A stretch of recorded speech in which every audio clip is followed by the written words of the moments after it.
Hi guys, it's Mathematicella. Welcome to our YouTube channel. So today I want us to talk about Ulongwe Twala quickly. Just curious. I wonder where is Longwe Twala?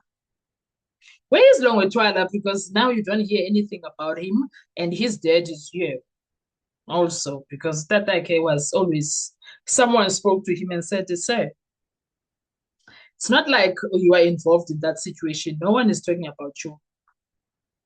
So he ate. Ne? Now there was when Tefo was arrested a few years back, there was what you call something about Longwe confessing and stuff.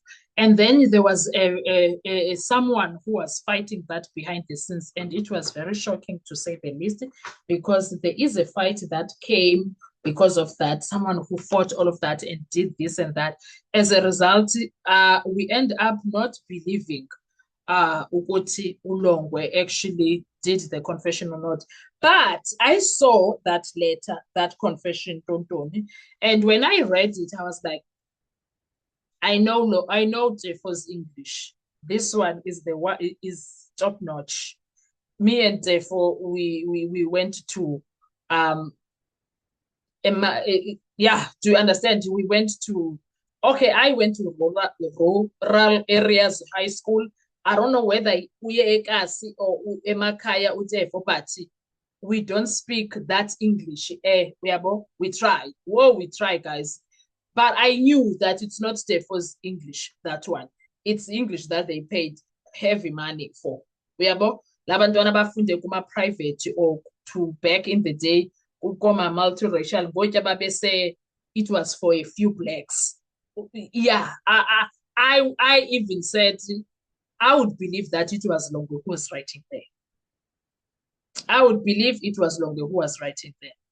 Now, Ulongwe Twala is one of those people that are controversial when it comes to the Senzo Meyiwa murder, because he was present when the incident happened, and he's someone that the public is accusing due to rumors that were circulating online. And at that time when it happened, shortly, I remember there was an account, Man Not Peruru, that accused Ulongwe a lot and his death.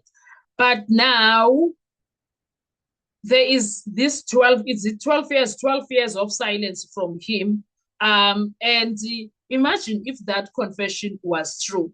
You see, this confession comes at the height of Ujad Rata busy taking over the case. He's busy with the case, and we slowly try to see what kind of a person he is, etc. And then figure this thing of Longwe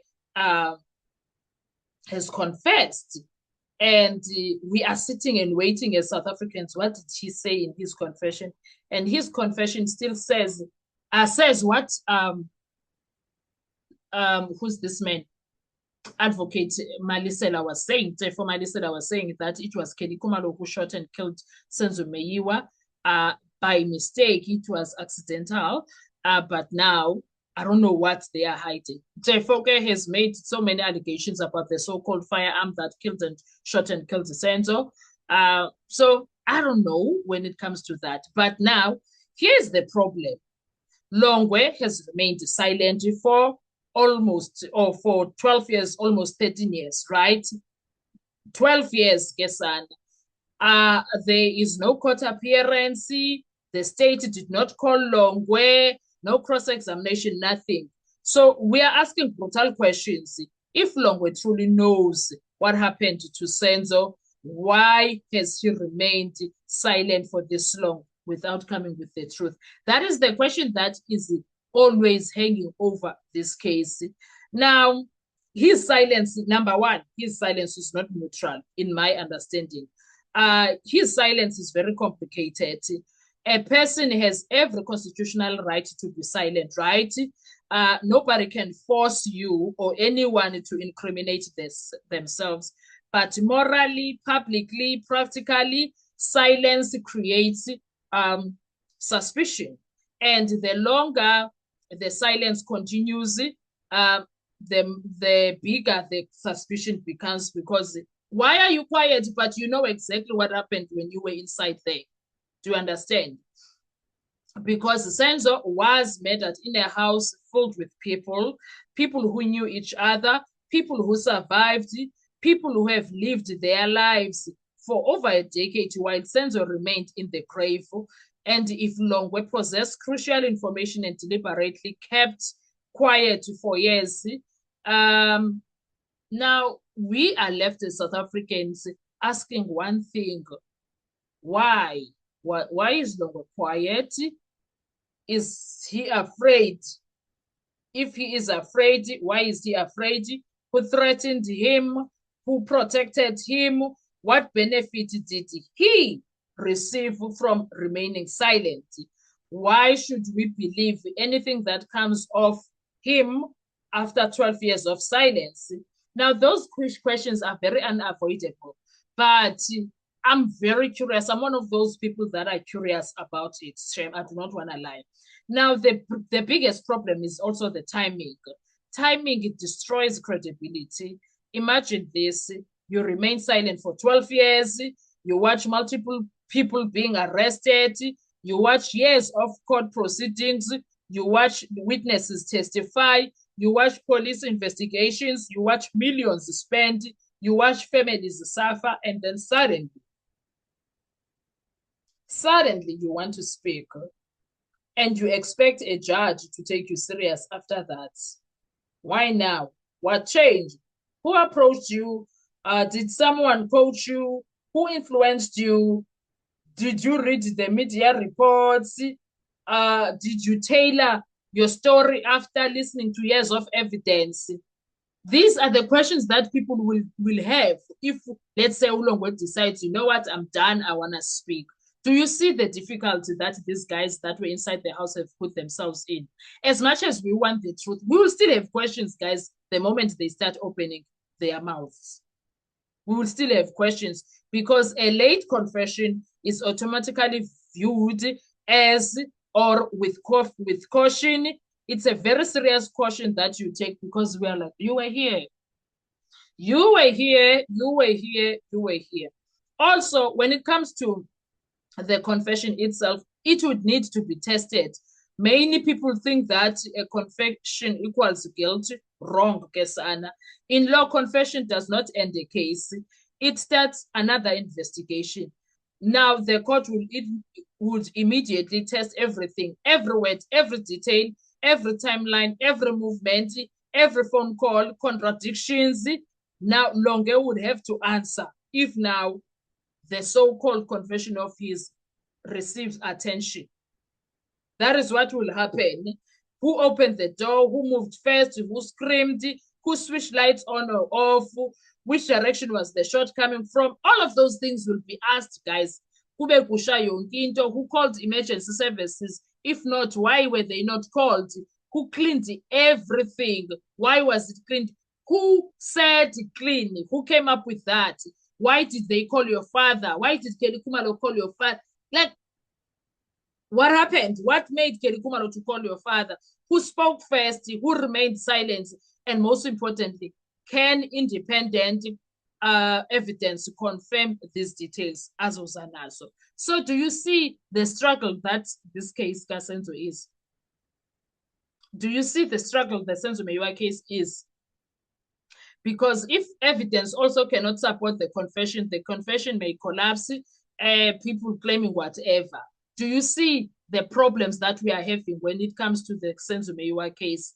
Now, the one detail that could challenge everything, this one is one of the things judges love: independent corroboration from the house. Who can corroborate Long? Perhaps Kelly Kumalo. Did Longwe provide information that nobody else knew? Information hidden from the public? Information only the killer could know? For example, identifying the exact weapon, explain forensic findings, explain blood patterns, explain cell phone evidence, explain movements consistent with scientific evidence. Do you know what? It will need to confirm whatever he says. It will need to confirm why he was driving the car slow. Do you remember the story of the car? Yes. And then it will also need to explain the drama surrounding the so-called findings against the so-called firearm that was used, that is in court. It will need to explain that for it to make sense. And the exact weapon, I need it from the inside. They've been talking about the revolver. So imagine we're coming and confirming that it was indeed a firearm with a wheel, which is a revolver. Now, there is a lot that come with all of that. And then there will be cross-examination. So if Ulongwe was given an opportunity to be cross-examined, whether defense lawyers would be merciless. In fact, defense lawyers would be merciless. Even the state would be merciless because the entire situation is so tense. That is if Judge Wata calls him. They would ask him a lot of questions. Why were you silent for 12 years? Why did innocent people, defense would ask, you allowed innocent people to have spent years in prison while you remained silent. Why were you doing that? Why did you not go to the police? Why did you not speak during the first investigation? So you lied previously because you said you were outside, you ran, blah, blah, blah, all of those things. Do you see how dangerous this entire situation is? Do you see how dangerous it is? Now, what if he confessed to being the one that killed Senzo? Now, that is where things could become very explosive. If Longwe admits pulling the trigger, he immediately places himself at a risk. A confession is not a media interview, guys. It is evidence. Police would investigate immediately because there were allegations that it was him. So imagine him agreeing that, yes, it's true. It was me who pulled the trigger. And I admit that. And then he narrates what happened. Now, do you see, Uguti? It's a lot. Now, when it comes, the consequences what will come when it comes to that will destroy the state's current narrative, number one. Secondly, the consequences could also be very serious for Ulongwe. And the defense for the 5 IQs could argue wrongful arrest, wrongful prosecution, tunnel vision, investigative failures, suppression of evidence, reasonable doubt. The entire case of Senzo Meyiwa, the current one, could potentially collapse. That is why you don't see Ulongwe. He is protected by all means necessary. And what if he is lying? Possibilities cannot be ignored. There's a lot. It's me, it's Kelly Khumalo. As per that statement that I've seen, and other people I'm sure they've seen, he can say it's Kelly Khumalo. It's not him. It's Kelly Khumalo who did the don't. So do you see, Uguti? There is too much going on there. Too much. Now the biggest question of it all is that the biggest question that South Africans can ask: why has Longwe never taken a witness stand? That is the question. Because in a murder that occurred inside a house full of people, every eyewitness matters, every present person matters, every version matters, and yet more than a decade later, South Africans are still asking, what does Longwe know? Because he has not come inside the courtroom to tell us what he knows. And why has he never told the country under oath what he knows? Rumors will continue, debates will continue. Courts don't decide things based on rumors. Courts decide things based on evidence. In fact, tested evidence under oath. So if Lungwe Twala truly knows what happened and can support his version with credible evidence, his testimony could shake the foundation of the entire prosecution case. That is why, in my view, Baloyi will never call Longwe. Baloyi will make sure Longwe does not come in that witness box by all means necessary.